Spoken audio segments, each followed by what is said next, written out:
Hello and welcome to the Iain Dale All Talk podcast. I'm Iain Dale.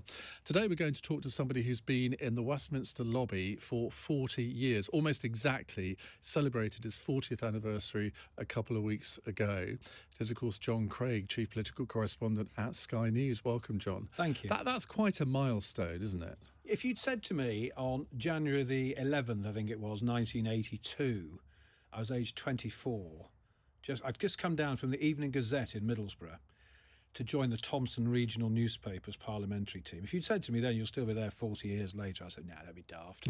Go and work in Fleet Street, something like that. Well, I did go and work in national newspapers, but of course in the press gallery, in the lobby. A 24-year-old joining the lobby now, what differences are there, do you think? When I get asked for advice, which I often do, and I'm sure you do as well, from young people who are, say, at City University doing their broadcasting course or whatever, I think these days I would probably not start on regional papers, although in those days, Thomson Regional Newspapers had a great graduate training scheme. There was a guy called John Brownlee. It was called the Brownlee Academy up in Newcastle. And people like Andrew Marr, the person who was my boss in that Thomson team, Phil Johnston, now writes columns for the Telegraph and leader columns. The legendary Brian Taylor, who was such a big presence, literally, in Scotland. We often interview him as effectively our quasi-Scottish political commentator. Lionel Barber, the editor of the FT, we all started with the Thomson Regional Newspaper scheme. I think these days I'd say go to broadcasting or a website. I mean, everything has changed so much. I mean, when I first started in the press gallery, you used to type your copy on a typewriter, you used to place it in a wire basket, and then it would be typed again by a surly member of the National Graphical Association, who you often used to have to drag out of the press bar to do it. I remember one night on budget night when the basket was like this, and I said, do you mind please going and sending some copy? No, we're on our break. I mean, that was what it was like in there. That was pre-whopping, of course. And then it was typed again at the various papers. I worked mainly for the morning papers in Thomson's. It was the Newcastle Journal in Scotland, in the northeast of England, the Preston Journal, the P&J in the north of Scotland, and the Western Mail, the morning paper in Cardiff.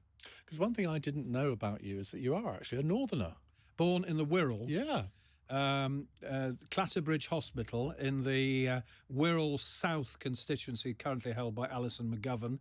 Often visited by prime ministers and party leaders at election times. Yeah, grew up in Cheshire and then Yorkshire. Went to school, King's School, Macclesfield. And my late father was an engineer with the Central Electricity Generating Board, and he moved from the northwest to northeast. So I then went to Wetherby High School and Tadcaster Grammar School.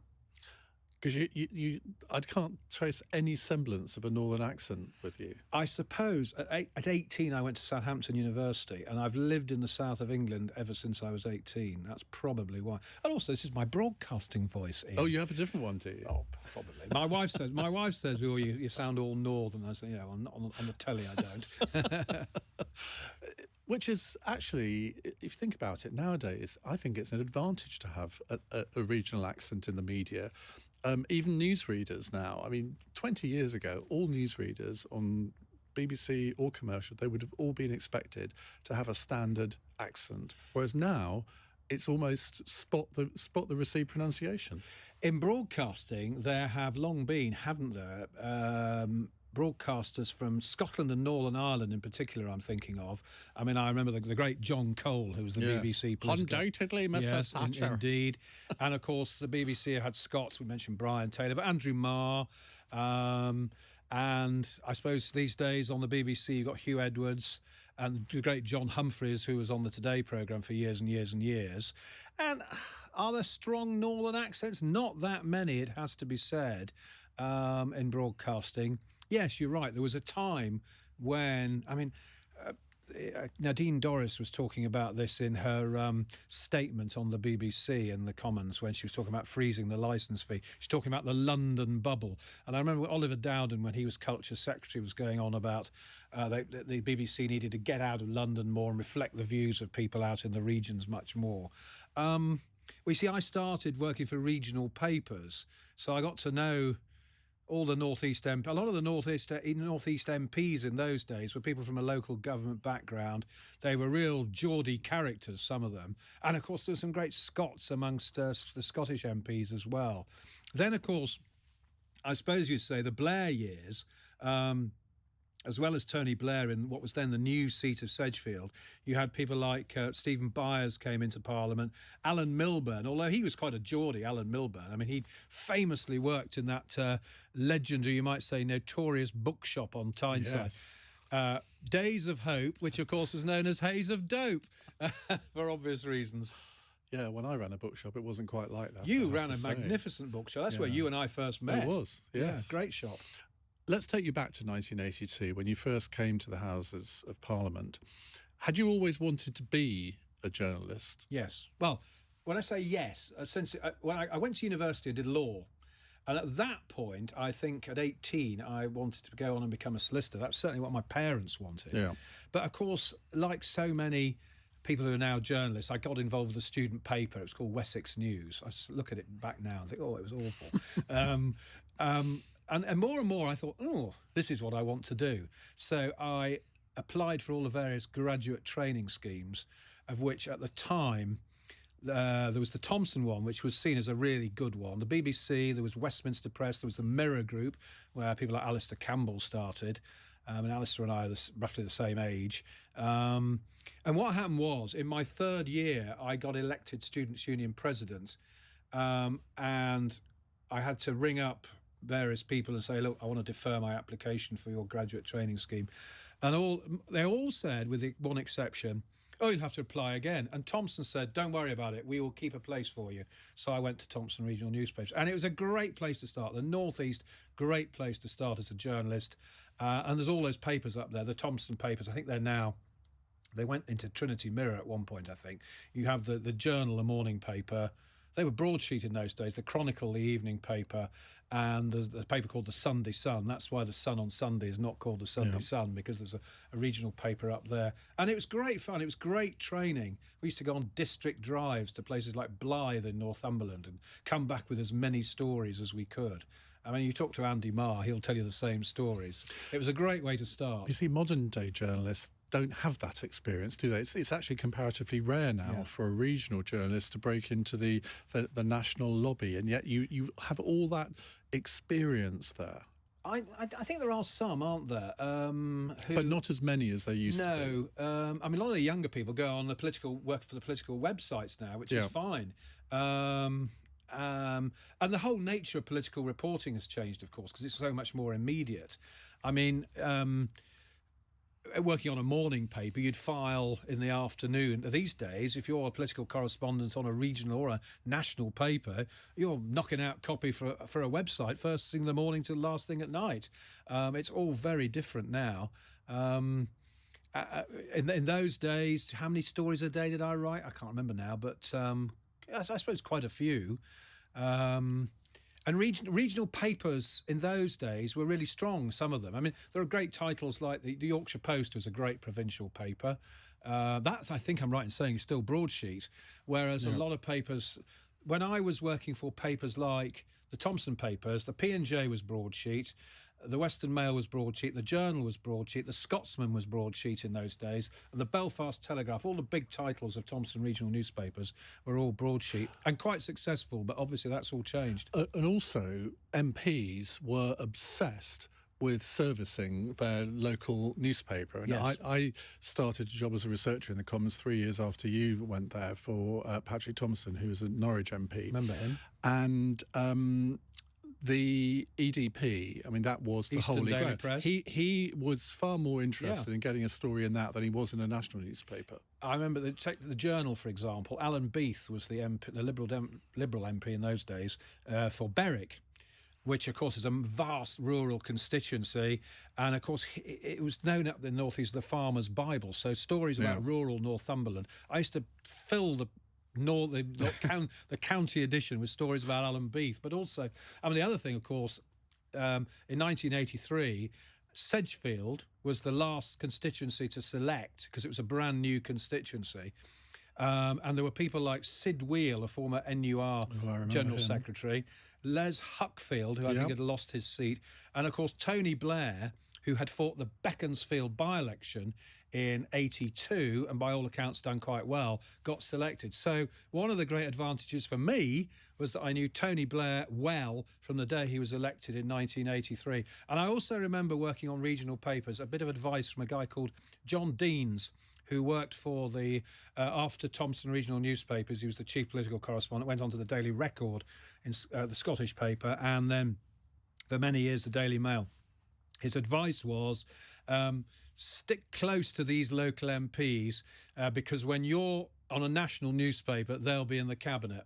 And of course, Blair went on to become Prime Minister. I remember I had to tip various people for promotion. And of course, naturally, I tipped Blair because you would. It was obvious. And I remember actually when he became, I think it's when he became Prime Minister, Alistair Campbell, for some reason, somebody had drawn to his attention this piece I wrote in whatever year it was, mid-'80s, tipping Blair for great things. Now, what I said was, this was, of course, I think was it in the Foot years or in the Kinnock years? I can't remember. Well, he was elected in the '83 election. I said if Labour get their act together or something like that, Blair will be Prime Minister in the early 21st century. Now, what I would say in my defence for not getting that quite right, it's not bad. No, but what I always say to this day, had John Smith not died in 1994, I think probably Smith would have won in 97, but with a much smaller majority, and then Blair would probably have taken over, as I say, a few years later. Politics is wonderful for all the what-ifs that you can talk about, aren't they? But did you exploit that relationship with Blair in any way? Always got on well with him.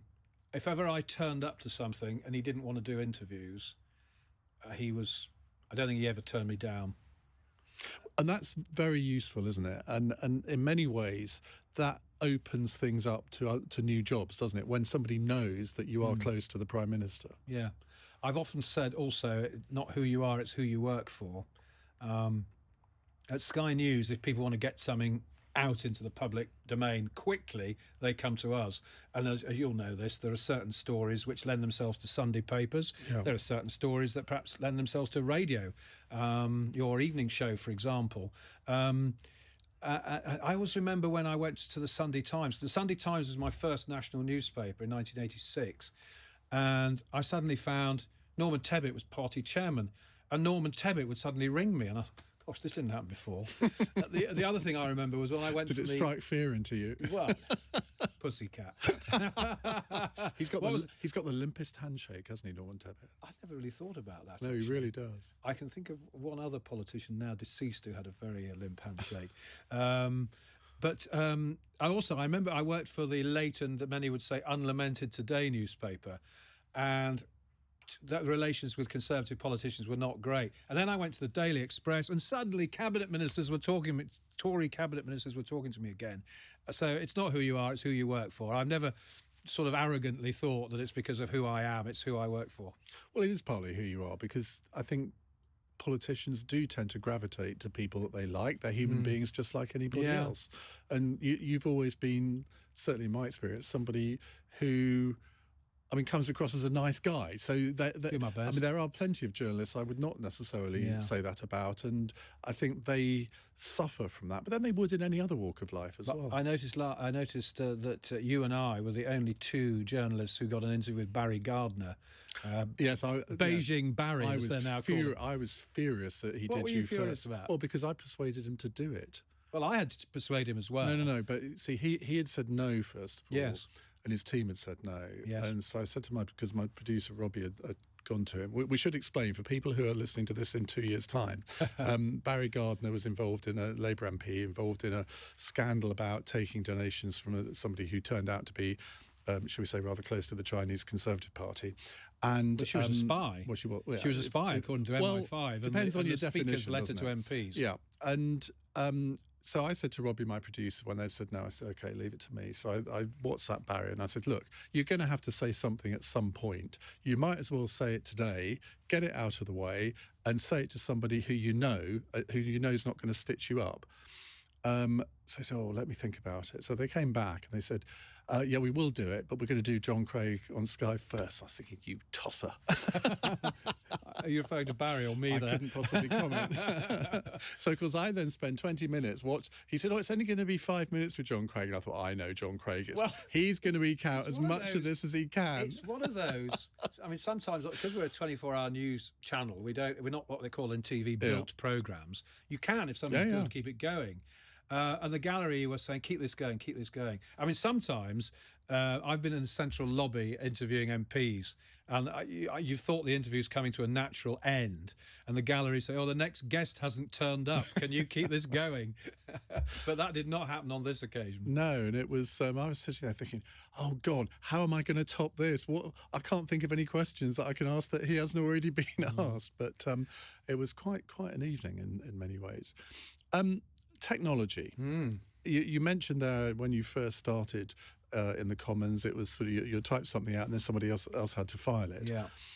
How have you adapted to all the technological demands that there have been, particularly since the advent of the internet, social media, and all the rest of it? I think my younger colleagues in the Sky News office would say badly.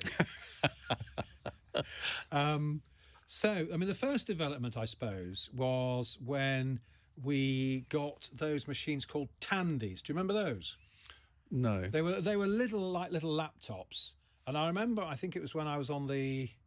Actually, no, the first time I knew technology, as it was then called, when I went to Wapping. So in 1986, when the Wapping dispute happened, there were all the refuseniks, as they were called, many of whom had gone off to the Independent, which was new, and some had gone off to the Observer. And so Andrew Neil was on a big recruiting spree, and there was a real class of 86, of which I was one. And that was, of course, the first time I'd ever used a computer at my desk.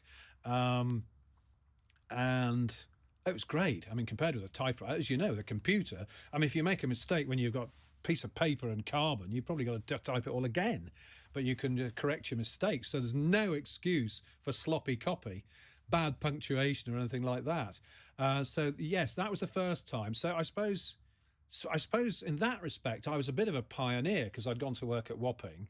And, of course, there were all the demos on a Saturday night and everything. It was all a bit unpleasant.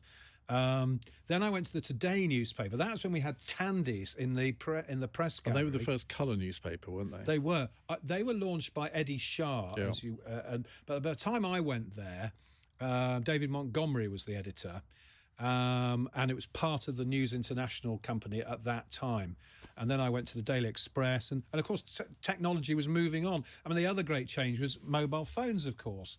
I mean, I remember the first time I used a mobile phone. It was at the Sunday Times. There was a managing editor there called Peter Roberts. And if you went out on a story and you'd go to the managing editor's office and you'd pick up this thing that was about the size of a car battery and you'd take it out. And I also remember a bit later on, actually, I had a very big mobile phone. Remember those enormous mobile? So Vodafone, they were like a brick, weren't they? One of my colleagues exactly used to call it the talking brick. Yeah. And now, of course, we have these little things, which you can do all sorts. You can use them as cameras and goodness knows what else. I remember in 1989 when I was working for the ports industry and the dock labour scheme was abolished, and that was my first brush with the media in many ways. And during the dock strike, I said to my boss, right, you and I have got to have mobile phones. And so these mobile phones arrived, and I mean, they were like a brick, and I felt terribly important having one. But it was absolutely vital in that kind of environment. Yeah. I mean, I can remember when we were trainees up in the northeast. You'd have to go to the phone box, and of course they were all often vandalised in those days. Put your 10p's in. And well, you'd reverse the charges to file copy to a newspaper, and of course copy takers. Copy takers were amazing. You'd be filing away and say, "Is there much more of this?" And I also remember I used to when the press gallery of the House of Commons, where the press gallery is at the end of the chamber above the Speaker. There is the gallery where journalists sit. At the other end is the public gallery where the public are. And you go out of the gallery, and there is like a bank of little phone booths. Yeah. And sometimes we'd file, if you were in a real hurry, you'd file a story over the phone rather than type it out. I remember Nigel Lawson's resignation in 1989, I think it was, when I was on Today. Thatcher had just come back from a Commonwealth summit in Harare, I think I'm right in saying. And I remember filing that. And I've never told him this, but Michael Jones was the political editor of the Sunday Times with whom I'd worked, a lovely guy. I could hear him on the phone, perhaps to Andrew Neil, I'm not sure, in the next booth. And I was filing copy to Today. And every time Michael came out with a good phrase, I'd put it in my copy. But then we were always, John Brownlee always taught us as trainees, rat like cunning, that's what you need. And again, going back to the mid-1980s, I remember the first day that I worked in the Commons and walking from Central Lobby through to the House of Lords, and there coming towards me was Jim Callaghan with President Ford. And I thought to myself, what's a boy from Essex doing in a place like this? Did you ever have any sort of imposter syndrome? You do. It is amazing who you bump into. I mean, in terms of politicians, you just bump into. I mean, for example, I've met John Kerry a few times in the House of Parliament because he's been there as guests of Lindsay Hoyle. And yes, you can be wondering. I remember the early days bumping into the likes of Willie Whitelaw, who was a great figure in the 80s. Every Prime Minister needs a Willie, that famous phrase. I always remember when he was Home Secretary, he had some dreadful scrapes as Home Secretary. I always remember one time when he was under pressure. An MP said to him, why have you done this? Because I believe it is the right decision. Classic Willieism. But yes, around Parliament, and you bump into all sorts of celebrities, don't you? I remember, I know Ian Rankin, the great Rebus author, a bit. So I've met him through a mutual friend, a comedian called John Maloney. And funnily enough, I'd been with him on the Sunday. On the Monday, I was doing lives in the Central Lobby, and who comes through but the great Ken Stott? I couldn't believe it. I've been with Ian Rankin on the Sunday, and here's Ken Stott, the great actor. And there's always politicians, I think, probably more than journalists, love celebrities, don't they? Yeah. Sportsmen and women. Well, they think as the stardust rubs off on them somehow. Yes. I mean, there's always, as you will know, receptions for successful football teams, cricket teams, and so on the House of Commons terrace. And I've often thought that a lot of political journalists are frustrated sports hacks. Now, I know you're a massive West Ham fan. I don't recall actually West Ham coming to the Commons for any sort of victory reception. Not yet, John. That could happen soon. But I remember, one of the things that's, I remember going to interview, not the time when England won the Ashes and Peterson and Freddie Flintoff were drunk, but another occasion. I remember going to. They'd won a T20 when Paul Colling was captain, interviewing these England cricketers, great, and meeting people like Graham Swan, I remember, in the Strangers Bar. And I remember also, what's his name? Alan Pardew was West Ham manager, wasn't he, at one stage? Yeah. Meeting him in the Strangers Bar with the late Tony Banks, who was MP for West Ham. And I remember there was a tennis reception in Downing Street, interviewing Federer and people like that. Marvellous. And also, I mean, just so whilst I'm being a sort of a groupie, the Olympics. I mean, if you asked me one of my highlights, the 2008 Olympic Games. What happened was Gordon Brown went off to Afghanistan on the way, and I think we might have gone somewhere else on the way to Beijing, and of course.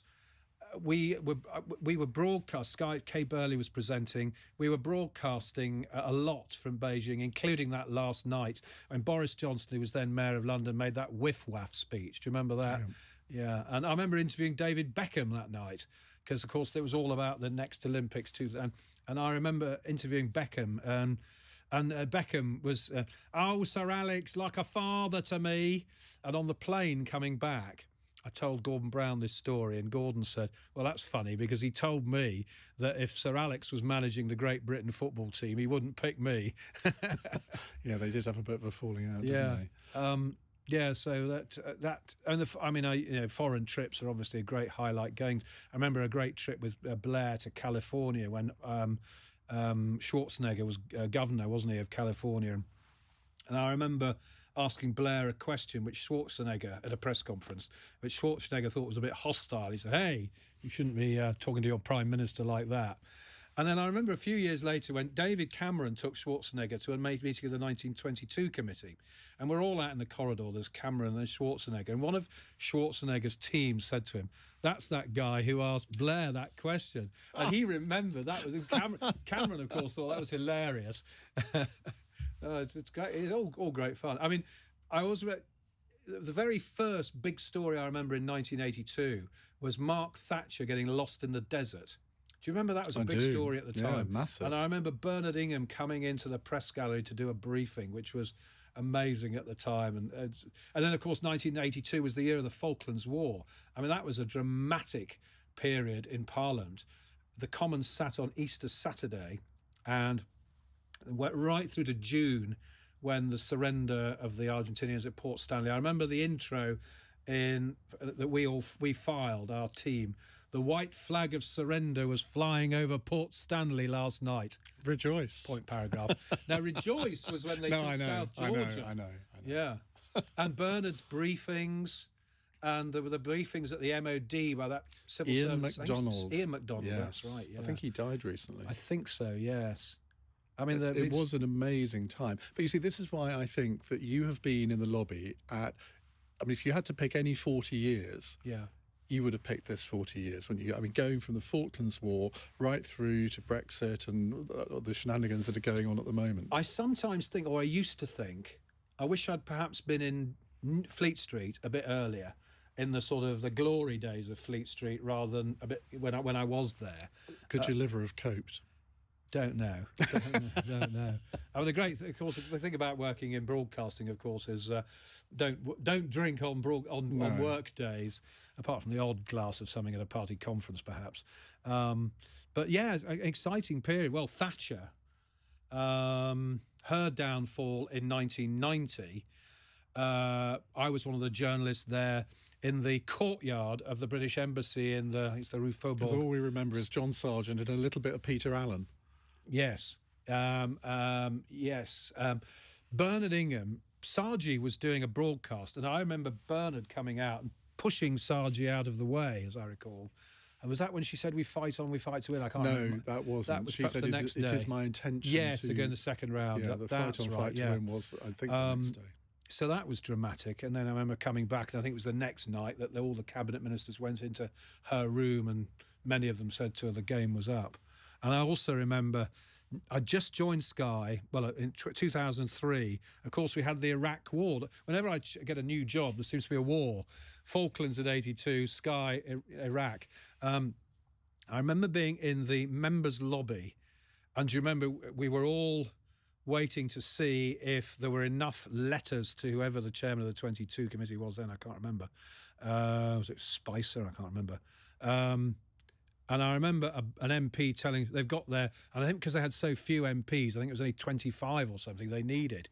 And I remember we didn't have a camera over in Parliament at that time. I ran from the central lobby to the Sky studio and did this breathless live about how the Tories MPs had got enough to topple Ian Duncan Smith. And they liked it so much, they ran it as a promo, this breathless political correspondent with this breaking news. But there has to be a bit of drama, doesn't there, on a 24-hour news channel? You can't just sort of look straight into camera and be solemn. There's got to be a bit of... I mean, that's why I think over the years, Sky has had some brilliant characters, as Judith Dawson, who I just loved as a political correspondent, right in the early days of Sky. Well, she'd come from radio, of course. She had, I think she was on LBC, wasn't she? Yeah. And Judith, she had this wonderful gravelly voice. Well, Judith Dawson, Sky News. That's right. I think there were a few ex-LBC people. Wasn't there Peter Spencer? Oh, was he LBC? I didn't know that. He was well, he was certainly a character. He was a character with his light grey bouffant hair, and he had a cape, and he used to smoke a cigarette in a holder. And everything was pink. His car was pink. Yes. My wife and I once went to stay at a holiday cottage he owned, still does, I think, down in a place called Trebarwith Strand in Cornwall, and even the toaster was pink. The decor was all pink. I think he lives in Cornwall now, doesn't he? Yes, that's right. He's retired, writing books. And was Richard Bestick ex-IRN LBC? Yeah. Yes, there were. These days, Sky tends to recruit political correspondents and other specialists from national newspapers who are already specialists in their field. And most, if you think about it, most political correspondents over in the lobby these days do quite a lot of broadcasting, whether it's paper reviews or punditry, probably more so. I think the first time I ever did, when I was Students' Union president, I used to do local radio and stuff like that. But I think the first time I did sort of national TV and punditry and stuff was when I was at the Sunday Times. I did a lot of it when I was at Express newspapers. I had 6 years on the Daily Express as political editor and 3 on the Sunday. I was a regular paper reviewer on Sky. And so by the time I moved into broadcasting, I'd done an awful lot of broadcasting. But that's interesting, isn't it? Because if you look at Beth Rigby and Sam Coates now, they hadn't done a lot of broadcasting before they... I mean, it must be quite a talent for people within Sky to identify people who actually could make the grade as a broadcaster, because not everyone can. No, there are some newspaper journalists who I won't name who I think are a little bit wooden on TV. wonder if we're thinking of the same person. No, I'm not going to name anybody. No, obviously. But there are some who are an absolute natural. Well, look at Joe Pike. I mean, had been in broadcasting before, but I mean, to me, he is absolutely ideal for Sky News. He can talk about anything at the drop of a hat, just like you can. Well, in recent weeks, Joe went over to America to provide cover for someone who was, I think, on a holiday. And, of course, he was covering the Maxwell trial. The Maxwell trial. And, of course, since he's come back, he's done stuff about Prince Andrew and Maxwell as well. I mean, Joe had a great career in radio and a very successful career in television in Scotland as well. Sorry? Started off as my intern. Did he really? I didn't know that. Wow. You were obviously a great tutor, a great mentor. I mean, I've mentored a few hacks who are doing well over the years. I mean, Tim Shipman was a graduate trainee at the Express, now hugely successful at the Sunday Times. Julia Hartley-Brewer worked with me at the Sunday Express. And there's a few more as well. I would say I always try to be helpful to young journalists, political journalists, obviously I meet mostly. When I first started, age 24, the older guys in the lobby, and there were some real sort of giants, they were so helpful to me. And I thought, I appreciate this so much. I'm always going to go out of my way to help young journalists. There was a guy, I'm thinking of people like Iain Aitkin. Now, Iain Aitkin was the political editor of The Guardian, and a great, lovely man who he used to have all sorts of phrases like politics is a cross between a soap opera and a spectator sport. And by that, he meant all the intrigue is the soap opera and the spectator sport is the big set pieces at conferences and so on.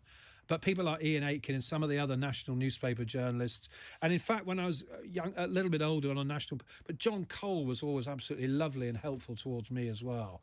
And Mike Brunson, I guess, when he was at ITN. Yeah. Now, people at Sky always say that I like a brandish. I have here, and you know, whether it's a select committee report or whatever, and Mike Brunson, political editor of ITN, distinguished. He was a great one for the brandish. And I remember when I was in the Express room with a colleague and friend called Patrick Hennessy, who went on to be a political editor and then went on to be the spokesman for the Mayor of London, Sadiq Khan. We used to tease Michael. We said, I have here a press release. It wasn't a press release, of course. But he was one of the great political broadcasters of all time. Yeah, Mike Brunson, yeah. Lives near me in Norfolk now. Yes, he does. Yeah, retired to Norfolk, yeah. What was the transition from print to broadcast easy? I mean, were you absolutely 100% confident that that was the right move at the time? I think I was in my early 40s, and I'd been a political editor of 2 national newspapers. And how many did I work on? 4. I think I was ready for something new, and I'd done lots of broadcasting, paper reviews and everything else. And I obviously thought to myself, I really want to have a go at this. Now, I went to the BBC. I was political editor for BBC London. I was hired by a guy called Sandy Smith, who I think went on to edit Panorama and The One Show. And he won't thank me for saying it, but he said, there's a job going here. It's yours if you want it. You'll have to go before a board, but I'll tell you what to say. And I think that still happens at the BBC. Well, I don't know. Bizarrely. Excuse me. I got contact lens. and I'd done a lot of broadcasting for them, for the BBC as well, prior to that. I always say I owe my job at the BBC to the late Simon Hoggart, because we were due to do a political programme, one of those Sunday political programmes, as the two pundits, and Simon's car got stuck in traffic and I had to do the whole thing on my own. So they obviously liked me, and that's why I got the job at the BBC, and I worked with some good people there, the great Emily Maitlis, the great Joe Coburn, who've gone on to great things. And then I joined Sky. I was always friendly with Adam Bolton. Adam always used to say to me, you have to go and learn how to do TV somewhere else. Go and work for the BBC. They'll teach you how to make VTs, packages and so on. And they are very good. The BBC are good at that. They taught me how to make VTs, taught me a bit how to structure various two-ways and various things. Learnt a lot there, one of which I often quote is never broadcast on a full bladder, which contradicts what David Cameron always used to say about speeches, wasn't it? Because he said from Enoch Powell, you should be wanting the loo when you're making a speech. I don't agree with that at all. But anyway, then I joined Sky. But please don't tell me that you have actually had a wee live on air. Sorry? Please don't tell me that you've actually pissed yourself, basically. No, certainly not. Damn, I thought I got an exclusive there.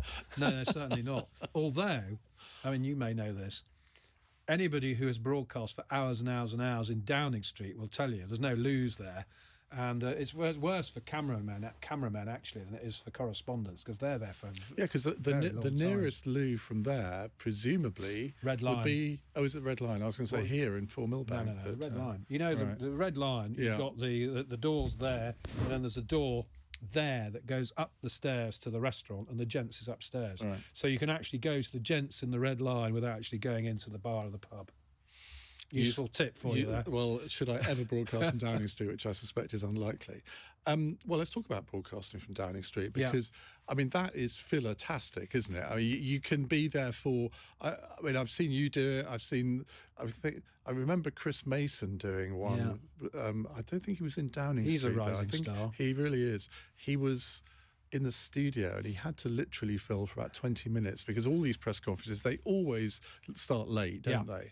What's that? I mean, do you enjoy the danger of that? Yeah.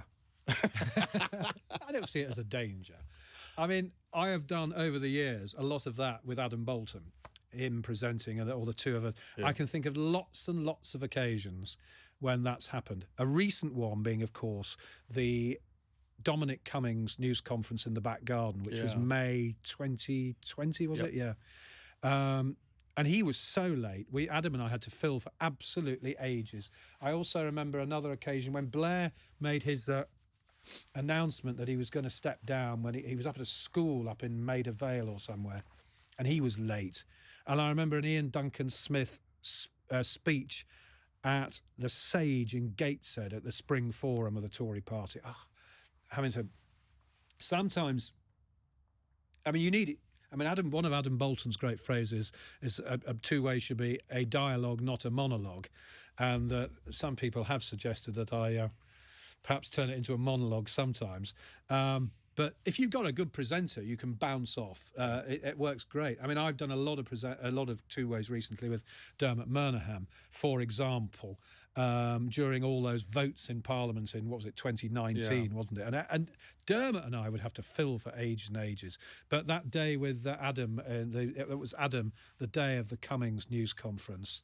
And that's what we do. As you say, we have to fill when it's the press conference or the news conference, whatever the event is. The speech is late. But have you had occasions where you've had to fill or do two ways with a presenter who doesn't quite maybe understand the process and what is expected of them in that? Yes, and you have to be gentle with them. Yeah. I remember my first ever when I joined the BBC in 2001. There was a presenter called Paul Ross, I think, brother of Jonathan. Have I got that right? Yeah. And it was a morning radio thing, and I think it was Budget Day. And he said, well, this is Gordon Brown's sixth budget, isn't it? And I said, no, seventh. And I got ticked off my boss, don't make the presenter look stupid. That is a really tricky one, isn't it? Because I've had you have to politely I've had a few of those occasions where you think, well, you've got to correct it because you have to do it listener politely. or the viewer is otherwise, because be sure they will text in and tweet if you have got it wrong or if somebody else has got it wrong. I think you just have to politely. You can't let something go that's wrong, because the viewer or the listener will say, well, that's wrong. And many of them are pretty knowledgeable, as we know. And you just have to, sometimes a presenter will get something slightly wrong, and you just have to say, well, actually, it's this. But as I say, on day one at the BBC, I learned to not be rude to a presenter. In your 40 years in the lobby, what's been the main change? Well, obviously the technology, and the speed of everything. Well, Twitter. I'm now on Instagram. I've just started on TikTok. Yeah, I've done that. Have you? Yeah. I've no idea how you do it. I was big on TikTok the day that a few months ago when Sajid Javid marched me off to get my booster jab. Oh, I was interviewing him at St Thomas's Hospital. But no, the office have put me on Instagram now. I've been on Twitter since the early days.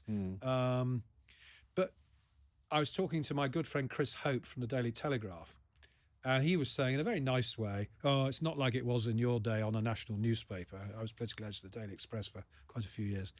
And of course, you'd probably go out for lunch with a politician, you'd come back in the afternoon and think about what the splash is going to be. I remember, we'd sort of mull over what the splash was going to be. And Chris was making the point to me, these days, you're knocking out copy all day long, and it's a much tougher job. I mean, it is a much tougher job. I mean, the other thing, the communication is just so different. I mean, I've been chairman of the press gallery and chairman of the lobby, and that was much easier in those days than these days. The poor person who chairs the lobby has got to do Zooms and dial-ins, and it's all very technical.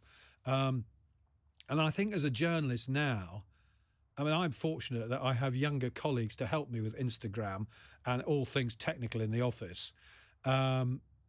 Whereas previously, all I had to do was either pick up a phone or knock something out on a typewriter. So it's the technological changes. Also, the lobby system has changed. I mean, it was all a bit Masonic when I first started. And in fact, there was a press gallery lodge. I wasn't in it. And I'm not sure if there still is. But I remember there were briefings by Red Leader was the leader of the opposition. Blue Mantle, I think, was the leader of the Commons. It was Tony Newton, I think, at one point. But now, of course, you can quote the Prime Minister's spokesman by name. You never used to do that in the early days of Bernard Ingham. And do you remember in the 80s, some papers boycotted the lobby? It was the Independent when they first started. I think the Guardian did as well. I think the Scotsman did as well. So that's changed. Didn't last long.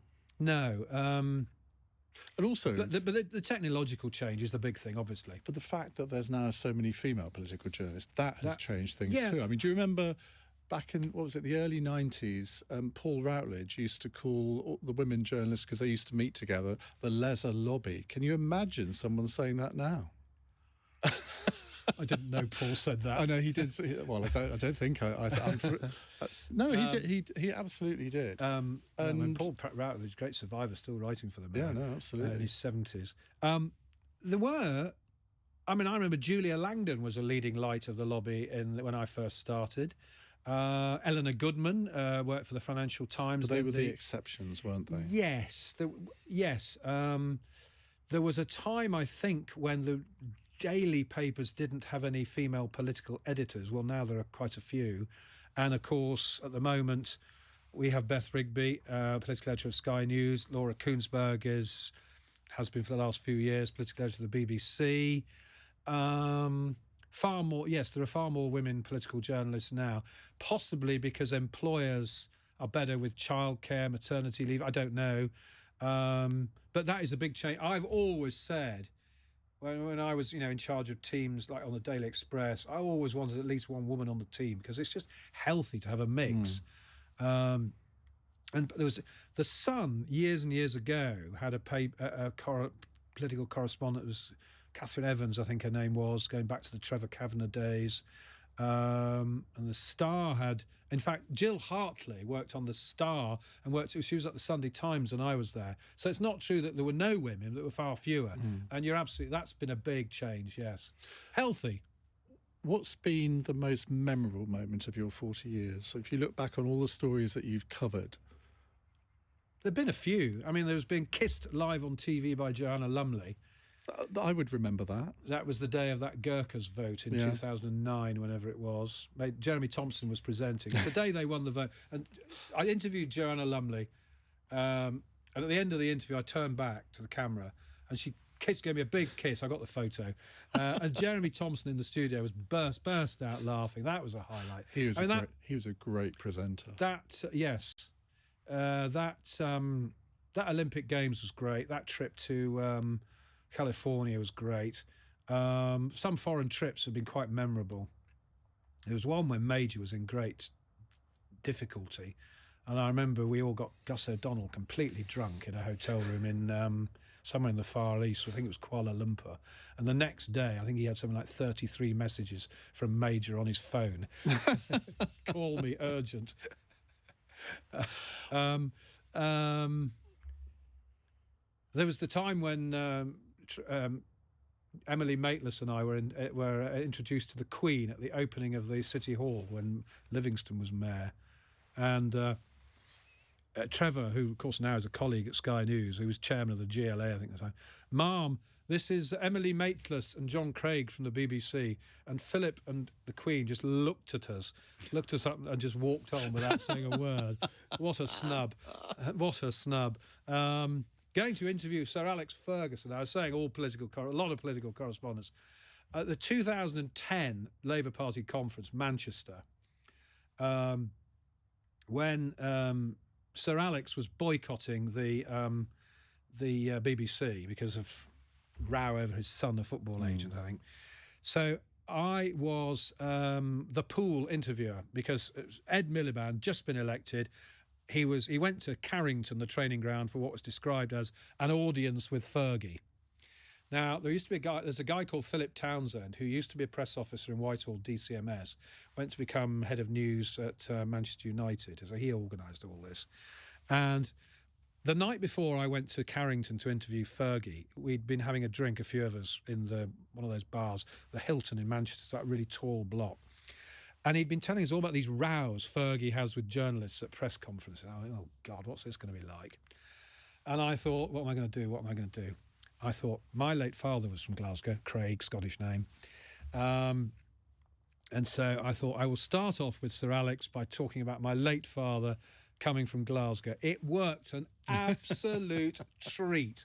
Got a lovely interview, and all the hacks on the plane were saying, oh, it's because you're a political journalist and he's interested in politics. But I think that was rat like cunning again, wasn't it? Well, and you have to have that. You have to know your subject when you're about to interview someone, particularly when they're famous. Yeah. And you do have to shamelessly ingratiate yourself first with of all. Certain people. Otherwise, if you don't know them, they don't know you from Adam. Get it? And so they inevitably are going to be a bit on the defensive at the beginning. Perhaps, yes. Yeah. Oh, yeah. I mean, we've all done interviews, haven't we, where we've been thinking, oh, God, this politician's going to be really difficult. He's going to be, he or she. And I suppose, I mean, you're a presenter, whereas I'm a correspondent and you do far more interviews than I do, but I suppose you have to, don't perhaps go in with your killer question right at the beginning. No, you don't. Because they might walk out. If you know you've got a half-hour interview, you leave the killer question till minute 25. Yeah. And, of course, the producers are shouting in your ear, you've got nothing out of this interview. Yeah. And you think, no, just bide your time. And it usually works, not always. Yeah. Have you ever wanted to be a presenter? And yeah. I suggested it to John Riley once and he ignored it. John Riley is the boss of Sky News. I'd love to be a presenter. I've stood in for Adam Bolton doing political shows at Sky, and I used to present when I was at the BBC regional political programmes. I'd love to be a presenter. But the opportunity has never arisen apart from standing in for people like Adam on. He used to do a Sunday morning show. We used to do a Wednesday evening political show about PMQs, which I did quite a lot. There was a period when Adam wasn't around, and I did it quite a lot. But apart from I've done radio presenting quite a lot. I did some when I was at the Beeb on BBC. Did a couple of shows on LBC, London. Yeah, I've done LBC. Yeah. I've done some for Talk Radio as well, standing in for Julia Hartley Brewer and some of their political programmes as well. So if anybody's hiring a presenter with a lot of experience in politics. You never know. What about when it goes wrong? Because there must have been moments. I mean, you've been at Sky since 2003. Yeah. There must be moments that you can recall where you've just thought, oh my God, what can go wrong now? Yeah, it's usually technical things that go wrong. And of course, I've been turned over in the sun mainly when I have done what we call an as live, and something's gone wrong and I've sworn.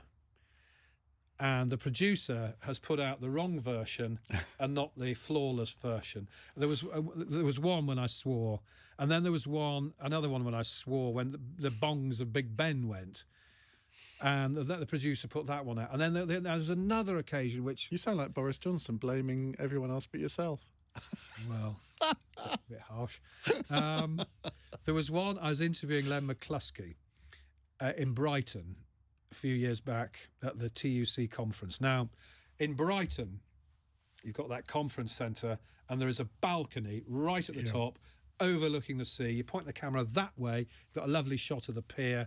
You point the camera that way, there's a shot of the old burnt-out pier. It looks great. To get a better shot of the pier and the beach and everything, we quite often have to stand on a box. And I'd done my interview with McCluskey, I think I'd done it, yeah. And I was doing a live late off the back of it, I think. And I was on this really precarious, rickety, wobbly box, and it was windy as hell. And I thought the grab of McCluskey was longer than it was. And so I let out an oath, shall we say, not realising that the grab of McCluskey had finished. And it sounded as though I was making a comment about what Len McCluskey had just said. Oh, and of course I got turned over in Guido Fawkes and everywhere else, you know. And next time I saw Len, he said, "Hey, no swearing." Oh, yeah. Give me three of the most impressive politicians that you've ever met. That's quite easy. Well, make it 10 then. No. Number one's got to be Blair. Do you want me to say why? Yeah. I mean, this nonsense. This nonsense about he's not getting a knighthood. You know, the mad left and the mad right. And you know, Blair was Prime Minister for 10 years. I've always been a Blair fan. As I was saying earlier, I knew him since the day he was elected. I see him every now and again. Still on very good terms with him. And good to interview. I tell you who else impressed me massively. 2015 election, you can probably guess who I'm going to say. I went up and spent a lot of time with our brilliant Scottish correspondent, James Matthews, in Scotland, because that was the election when they won, SNP won 56 of the 59 seats. Nicola Sturgeon, brilliant campaigner, very impressive. Now, there's somebody also who was brilliant with the media. You know, on occasions when a press officer, oh no, she hasn't got time for an interview, she'd do one. If you asked her, you know, and just such a great campaigner. And I suppose I'd better have a Conservative in there. You don't have to. I mean, I suppose you've probably got to say Thatcher, haven't you? I always got on fine with Major, got on well with Cameron. I knew Boris Johnson. The first time I met Boris Johnson was when he was a trainee at the Times and I was at the Sunday Times, and he said, "Oh, John Craig, big byline." And what I always say now is, now Boris is the big byline. It's the big dog. Yeah, Operation Big Dog. But I mean, Thatcher was... I mean, I was a very young political correspondent, so I wasn't close to Thatcher in any way, although I always got on very well with Bernard. I worked there was a boss at Thomson Regional Newspapers that ran the evening paper team called Gordon Jackson, same name as the famous Scottish actor. And he was from Yorkshire and very matey with Bernard, so that helped. I thought Cameron was pretty good with journalists. Major could be quite tetchy. Gordon could be difficult. Gordon chased me out of number 10 when I asked him about his expenses during the expenses scandal. Well, literally. Yeah, I remember I was there with Nick Robinson and Tom Bradby, and he didn't like the questioning about... There was some bizarre story about the expenses for cleaning his flat. Do you remember that story? It was right at the beginning of the Telegraph expenses thing. Boris Johnson, well, I have thought for some time that his lies may catch up with him at some point. I've always said Heseltine was impressive. I've always said one of my corny jokes I use a million times is the Tory party has always loved a glamorous blonde. Thatcher, Heseltine, Johnson. Do you like politicians? Yeah, most of them. There are a few I'm not keen on. I'm not going to tell you who they are. Well, you can't really save that for the memoirs. Yeah. Yes, in the answer to your question, yes. Do I enjoy being with politicians at events like party conferences? Yeah, I love party conferences. Because you get a better chance to be with politicians probably than we do in Parliament. I mean, the restrictions, obviously, with COVID in the last year or so, made our job harder. And it was actually a joy when we could go back into Parliament and start meeting up with politicians properly again. So, yes, I do like politicians. I'd probably say I'm friendly with a few of them, yes. Because a lot of people doesn't mean I give them an easy time. Well, no, but that's the thing. In that a lot of people who are viewers and listeners to my programme, to yours as well, they think that we're all in it together. That there's some cosy little stitch up, and there isn't. I mean, you know that from both sides there is a game being played sometimes, and you know that a politician can only go so far sometimes. But there's no conspiracy, is there? And that's what, of course, social media has fueled now. That all the conspiracy theories about about all people. I mean, people know what my politics are, but I have no clue what your politics are. And I think the media's changed in that way, in that people like me, I don't think would have been able to present the kind of programmes that I do 20 years ago, whereas I can now. Do you think that's a healthy thing? I think there's a trend now, isn't there, for radio presenters in particular, and perhaps some of the new TV channels for presenters with opinions rather than impartial presenters. So that's a trend, not necessarily a bad thing. It probably makes for more interesting programmes. And most channels like yours probably have a mix of presenters, a mix of views. I mean, I met my wife is involved in politics. She works in Parliament for a Conservative MP. Has worked for lots of MPs over the years. She worked in the next door office to me when I worked there. She reminded me actually that my wife Caroline and I and somebody tried to fix you up on a blind date once. They did.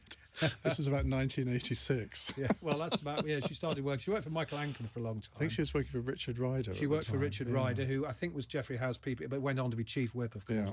She worked for Steve Norris, John Whittingdale, Mark Garnier, who famously or infamously called her sugar tits and asked her to go and buy some sex toys, and was investigated by Sue Gray.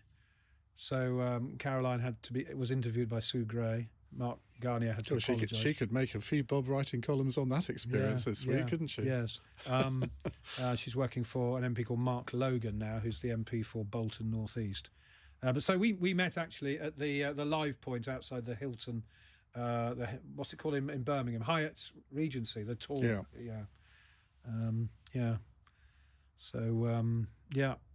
So we're a sort of Westminster couple, I suppose you'd call us that.